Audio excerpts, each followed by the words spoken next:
Assalamualaikum warahmatullahi wabarakatuh. Perkenalkan, nama saya Sri Rahayu dari Prodi Kesehatan Masyarakat 2B. Di video ini saya akan menjelaskan mengenai tentang atrofi otot. Atrofi otot adalah kondisi di mana terjadi penurunan massa otot. Hal ini biasanya akibat dari cedera atau adanya suatu penyakit, sehingga bagian tubuh tertentu tidak dapat digerakkan dalam jangka waktu yang cukup lama. Nah, atrofi otot dapat dikenali melalui tampilan otot, misalnya salah satu otot lengan yang secara signifikan tampak lebih kecil dibandingkan dengan sisi lain yang normal. Atrofi ini dapat dipulihkan tetapi tergantung kondisi dan penyebabnya, sehingga cara penanganannya juga bisa berbeda-beda. Selanjutnya yaitu mengenai penyebab atrofi otot.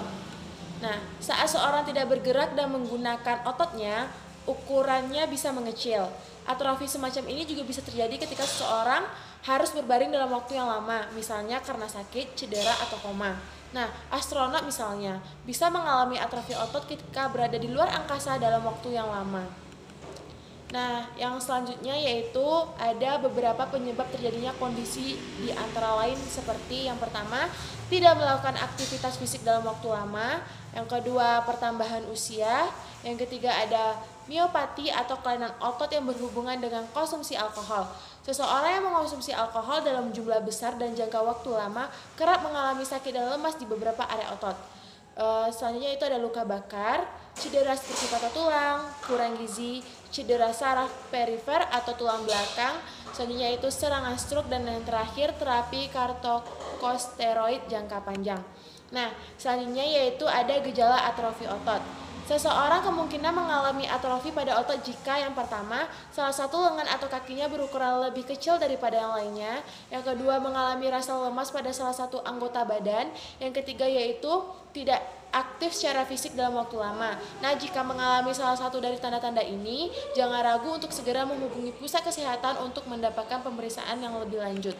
Nah, yang selanjutnya yaitu pengobatan atrofi otot. Nah, penanganan untuk masalah ini bergantung pada hasil diagnosis dari dokter dan tingkat keparahan penyusutan otot yang terjadi. Nah, ada kalanya atrofi bisa diobati dengan menyembuhkan faktor penyebabnya terlebih dahulu.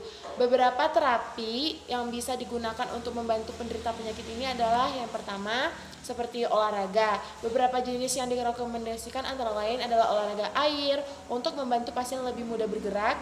Yang kedua itu terapi fisik, biasanya akan dibantu oleh tenaga terapis profesional.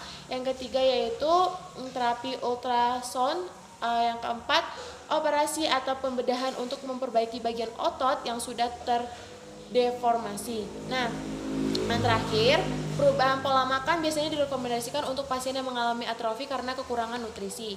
Nah, mungkin sekian hasil dari penjelasan tentang atrofi otot. Mohon maaf apabila ada kesalahan kata. Saya akhiri dengan wabillahi taufiq wal hidayah. Assalamualaikum warahmatullahi wabarakatuh.